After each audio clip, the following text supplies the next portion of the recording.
Bonjour à tous et bienvenue dans cette nouvelle vidéo où aujourd'hui on va fabriquer un couteau avec cette clé à molette.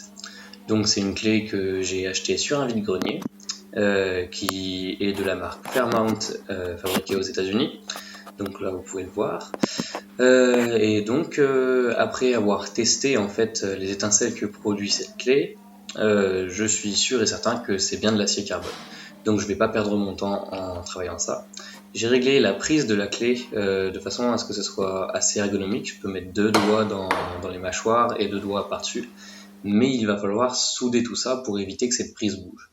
Alors je suis pas un bon soudeur. J'ai dû faire ça 3 fois dans ma vie. Donc j'ai essayé de souder tout autour de la prise pour en fait verrouiller les mâchoires de la clé. Ça donne un résultat qui est pas top, mais au moins c'est verrouillé. Ensuite, on passe à la ponceuse à bande pour nettoyer tout ça, pour rendre tout ça bien plat et en fait pour cacher mes très mauvais talents de soudeur. Et bon, on dirait que le résultat tient la route.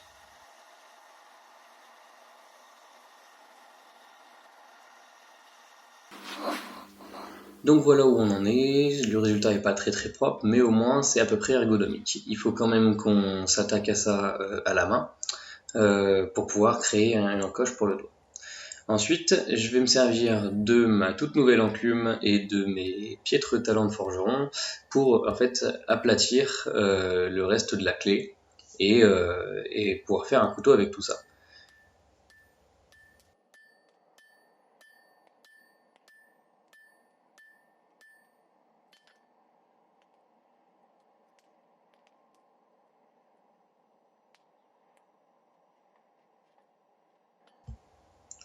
Donc j'apprends encore tout ça, hein, je suis pas du tout forgeron.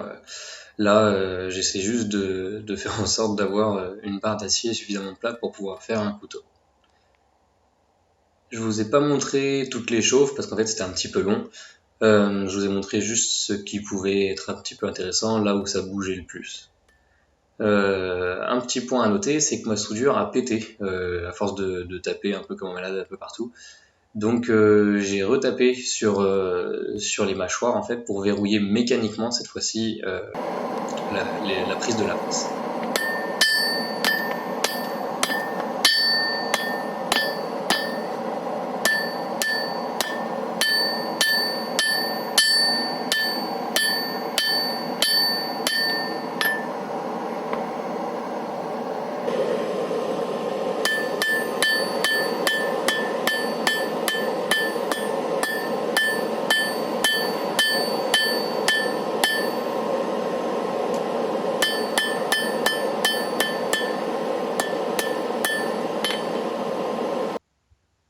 Donc voilà, après la forge, c'est là où, enfin, c'est avec ça qu'on termine.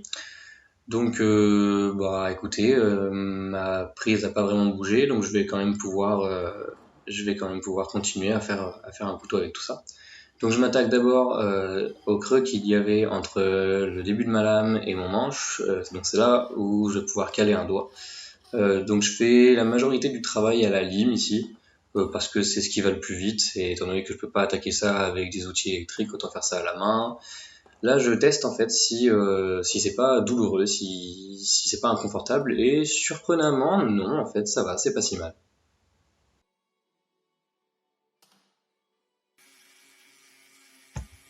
Une fois qu'on a fait le plus gros du travail à la main, je passe ensuite au Dremel pour arrondir un petit peu tous les angles et surtout pour cacher toutes ces vilaines marques de lime que j'apprécie pas du tout, je préfère encore la finition du Dremel. Après ça, on utilise la meuleuse avec un disque à lamelles pour pouvoir faire en fait tout le profil du couteau. Et ensuite, on va finir tout ça en fait, on va finir l'utilisation de la meuleuse en réalisant les émoutures.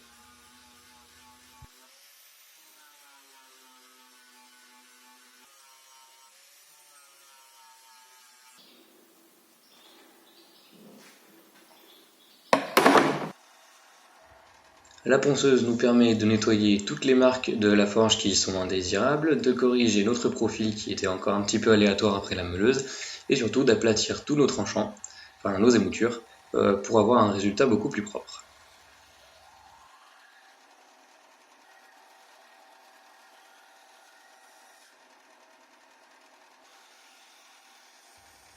Ici, j'utilise la roue supérieure de ma machine pour pouvoir en fait polir un maximum les tranchants. Enfin, ça me permet de faire les tranchants assez rapidement. C'est une méthode que je vais bientôt abandonner, même si ça permet de faire du travail rapide, ça donne des petites ondulations que je supporte de moins en moins en fait.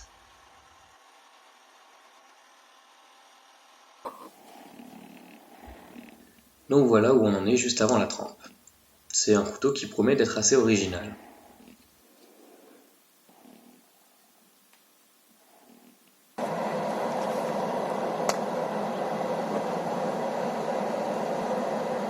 Donc là, je trempe mon couteau. Donc c'est de l'huile végétale, hein. Rien de particulier. Il me semble que c'est de l'huile de colza. Donc pour la trempe, tout s'est bien déroulé. Donc le couteau a bien durci, ce qui me rassure un petit peu parce que bon bah au moins j'ai pas perdu mon temps. Ça m'est déjà arrivé de passer plusieurs heures de travail sur un couteau tout simplement pour découvrir qu'il n'était pas utilisable. Donc après ça, j'ai fait un revenu dans mon four à 200 degrés. On passe ensuite à la ponceuse pour nettoyer tout ça. Donc on rattaque avec du grain 80 et on va monter jusqu'au grain 400 pour se faciliter le travail, parce que si on part du grain 80 et qu'on commence notre polissage à la main avec ça, ça risque d'être très très long.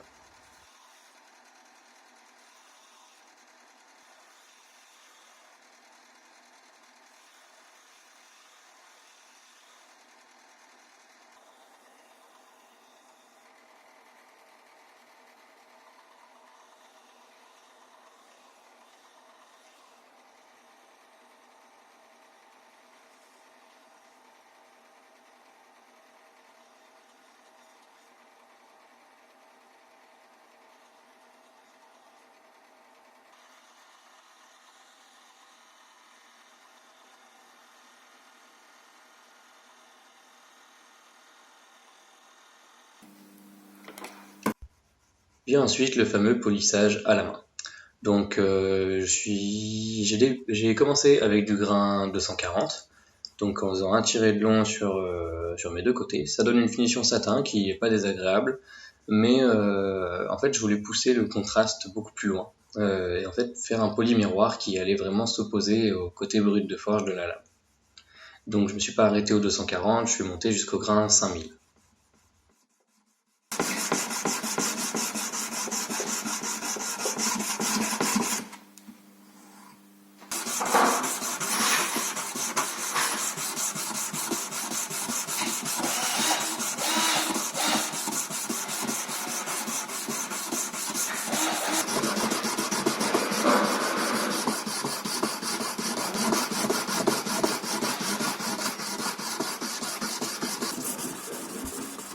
Donc voilà, donc ici on attaque avec le grain 1000.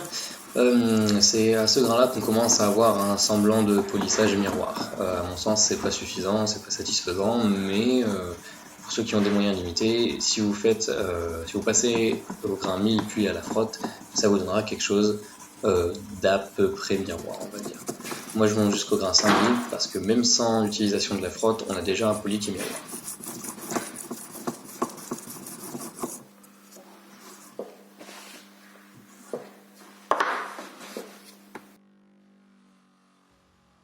Comme d'habitude, pour utiliser la frotte, on maintient bien son couteau bien fermement parce que c'est une machine qui est dangereuse.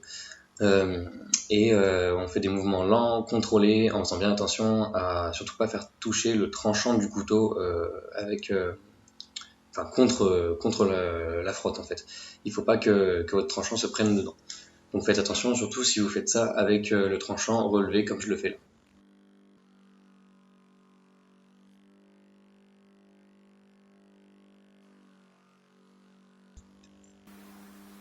Et voilà, donc le couteau est terminé. Voilà, donc un poli miroir qui s'oppose bien au brut de forge. Je sais pas ce que vous en pensez, moi c'est quelque chose que j'apprécie beaucoup et qui montre aussi la quantité de travail qu'il a fallu pour faire ce couteau. Donc globalement c'est un couteau qui a été relativement rapide à faire je dirais, parce qu'il n'y a pas de manche à faire, et même s'il y a eu le polissage qui m'a pris pas mal de temps, au final ça m'a permis quand même de bien m'entraîner pour tout ce qui est technique de forge. Au final, je suis quand même assez content du couteau, il est relativement lourd et en fait ça va faire un bon couteau bien robuste qui va pouvoir servir à peu près tout.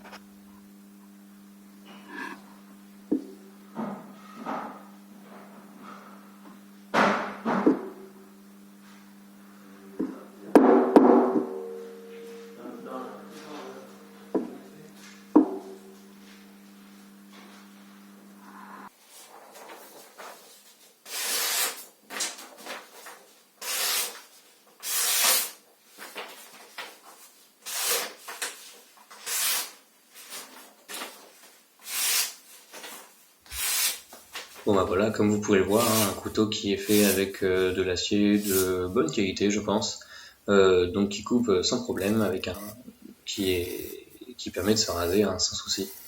Donc globalement, il reste plutôt confortable, même s'il est un petit peu lourd, ça prouve qu'il est assez robuste.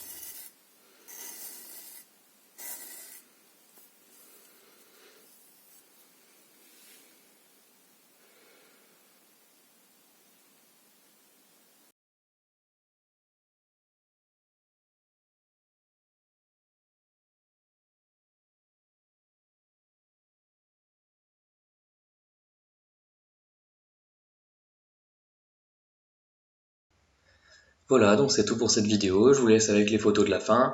Dites-moi ce que vous en pensez, moi je suis quand même assez satisfait de ce projet. Si vous avez des questions, des remarques, des critiques, tout ce qui pourrait être bénéfique, je suis preneur. Donc n'hésitez pas à laisser un j'aime sur la vidéo, à vous abonner si ce n'est pas déjà fait, et surtout à me laisser un petit commentaire, ça me ferait très plaisir. Voilà, à une prochaine.